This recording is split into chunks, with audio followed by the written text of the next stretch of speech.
kedua Garang Samboyogo.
Nak apa? Sing tampil sik dhewe iki mau tak spesialke anakku wedok sing suwe ora ketemu genduk Niken Salindri. Sebabe apa? Merga nuwun sewu yung ora sah dadak tutup-tutupan gengsi-gengsinan ego-egonan. Ngopo? Aku ya lagek bengi iki ing atase ditanggap karo piyayi. Ket sore mau urung pethuk karo sing di omah nembe ning panggung ki mau aku lagi tepung lawan panjenengane Bapak Suhadi saha Ibu Atik Rosliani SPD. Dadi sadurunge ora tepung, ora kenal tur dasare ketemu ya lagek penyerahan wayang iki mau. Pancen bener kok, Nok. Dadi awake dhewe bengi iki kuwi asline melu manajemene anak wedok Niken Salindri. Oh, ngono ya. Dadi ora sah dadak. Oh, tenan. Mongko Niken Salindri iki apa jenenge iki wis ngerti dhewe to, Nok? Nek jenenge wis ngebeki jagat. Oh, ngono karo dalang sapa-sapa we kenal kabeh paribasane. Oh, ngono. Lah, kapenujon panjenengane Pak Suhadi saha Ibu Atik kuwi fanatik menang anak wedok si Niken Salindri. Oh, ngono. Mbak Niken, pokoke kula nanggap jenengan dalange ajeng jenengan paringi sapa-sapa gelem. Oh, ngono. Lah kebetulan anak wedok kuwi nek karo aku wis kaya bapak karo anak. Oh, ngono ya. Bekasane aku dibel karo ibune Niken. Oh, Mbak Wiwin, heeh. Pak, napa saged tanggal 12 Juni wayangan monten ing Laladan Babatan Kecamatan Pangkur Kabupaten Ngawi. Wis saged Mbak niki isih kosong. Oh ngono heeh. Pinten Pak? Dadi aku ki nyang-nyangan regoe karo Pak ora karo Pak Suhadi lho. Oh ngono heeh. Ya karo mboke Niken kuwi. Oh ya pun to Mbak.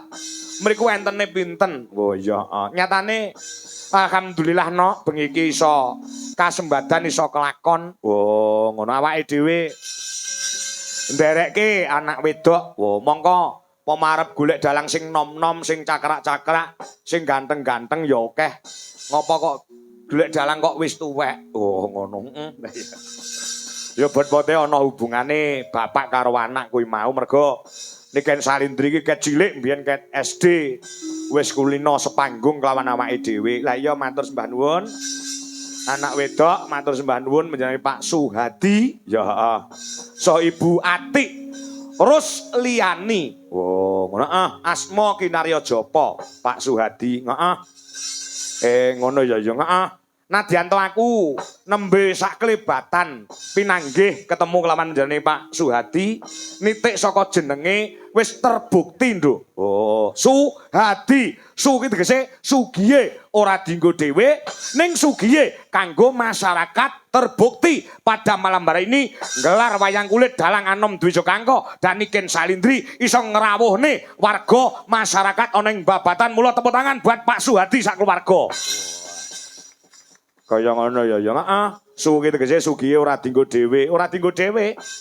Dienggo nyenengke kelawan tangga teparo, dienggo nyenengke kelawan para kabeh pendemen budaya. Dasare duwe gawe ngunduh manten telung bengi tontonan ramandhek. Oh ngono wingi kae campur sari. Oh ngono mau bengi ya campur sari, bengi iki minangka puncak acara wayangan. Oh ngono selain gawe senenge wong liya utawa dana rasa lawan kabeh para warga masyarakat juga berbagi rejeki. Oh ngono aku mau ketemu karo panitia Pak Kangko saestu Pak niki wah sing dodol niku kuwatah. Lah iki berarti panjenengane Pak Suhadi juga menghidupkan UMKM. Nyatane sing dodol ya pirang-pirang tur racake ya kerejeken kabeh. Oh ngono ya yang iya. Luar biasa, sing dodol ya melu laris. Aku pumpung arang-arang sowan ning nggon Pangkur, daerah Pangkur no. Oh ngono Iki jane rahasia, ning gandeng aku tresno karo wong kene. Iki tak tokne rahasiane. Ngopo? Perkara wong dodol supaya dagangan cepet entek. Kuwi asine aku duwe ilmune. Nyatane aku dadi dalang ya alhamdulillah rapate iso leren. Oh, ngono Ana ilmune nggo dodol apa wae supaya dagangane cepet entek, cepet laris. Ana posone utawa tirakate diposoni 7 Senin, 7 Kemis ora entuk pedhot. Dodol apa wae bakal cepet entek dagangane. Heeh.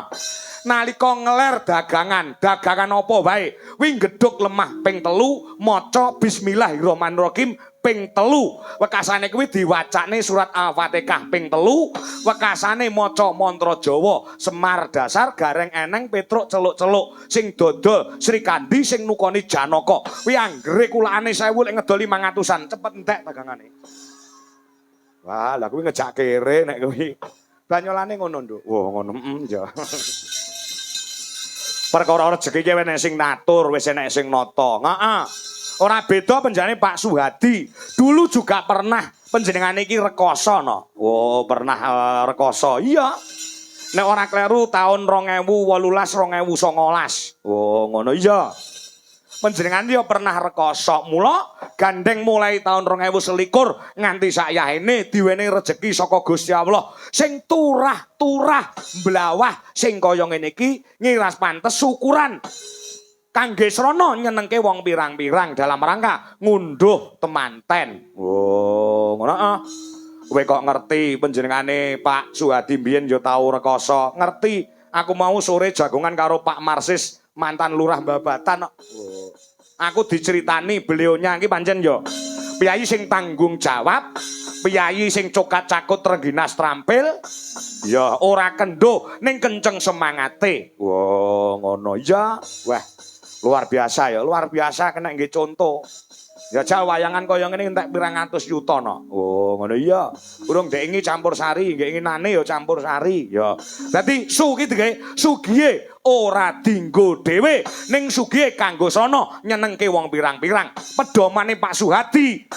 Kuwi apik-apike wong kuwi nek uripe bisa piguna tumrap bebrayan agung utawa piguna tumrap wong akeh. Oh, ngono Pekasane tegese H kuwi apa? Harapannya ditumpukan kepada Mas Rema Sefri Faturosi. Oh, ngono iya harapan kedepannya kuwi ditumpukan kepada Mas Rema minangka dadi putra penjane Pak Suhadi sapa Ibu Atik Rusliani. Oh, ngono iya Di iki tegese apa? Di tegese dina iki minangka bukti bahwasannya panjenengane Pak Suhadi saha Bu Atik tresna kelawan putrane ditanggapke wayang kang sarta ditanggapke campur sari sing tanpa leren paribasane. Wah, iya. Suhadi iki tegese kuwi. Heeh. Nek Atik iki tegese apa? Atik iki bojone Pak Suhadi. Wis ta. A ki apa, T ki apa, I ki apa, K ki apa. A kuwi tegese agamane dicekel karo panjenengane Bu Atik. Nyatane menjadi seorang ibu rumah tangga yang hebat. Putra sing dinikahake iki wis dadi putra sing soleh lan dadi putra sing dadi. Oh, ngono insyaallah bisa mikul dhuwur mendem jero marang asmane wong tuwa kuwi A. Heeh. Terus T tegese apa? T taat aturane agama, taat marang aturane Pak Suhadi selaku dadi kepala rumah tangga. Oh, ngono I kuwi tegese I insyaallah bakal barokah, bisa slamet dunyane, slamet akhirate. Amin ya rabbal alamin. Sing kare dhewe K kuwi tegese apa? Kudu komplit. K kuwi tegese keluarga yang diutamakan. Bagaimanapun juga panjenengane yo ngasta dadi pegawai wong nyatane SPD ning keluarga yang diutamakan gula wentah marang putrane Mas Rema Sefri Faturosi kang sarta lumadi kelawan panjenengane Pak Suhadi nyatane dadi sugih mbrewu kaya ngene iki. Wo, ngono Suhadi iki tegese kuwi, Atik iki tegese kuwi. Aku ndek ingin ning Boyolali ya ngono. Jenenge sing nanggap ki tak werdekne apike. Lek ra dalang cerdas angel lho nduk ngene iki. Ya. Saking senenge sing di omah jenenge tak jlentrehke tak tegeske. Kuwi limbukan iki munggah panggung nyawer aku 2 juta. Kuwi ning Boyolali ning kene mbuh. Lah ya. Ngono lah ya. Ya. Ngesake dawuh nek perkara dhuwit aja kuwatir. Paribasane duwite Pak Suhadi ki ora enek nomor serine tegese duwite pirang-pirang. Upil apa nanggap Niken Salindri? Upil apa nanggap Dwija Laras Indonesia? Ya. Ngono ya, mula didongake. Temanten sekalian, ya Mas Rema Sefri Faturozi, ya. sing wis jauh kelawan Mbak Yulia Rizka Dwi Atmawati putra saka panjenengane Bapak Dr. Andes Sumarji so ibu daerah Hajah Sri Supraptini ya heeh sing lenggahe ana ing Jalan Lurah Suro Darmo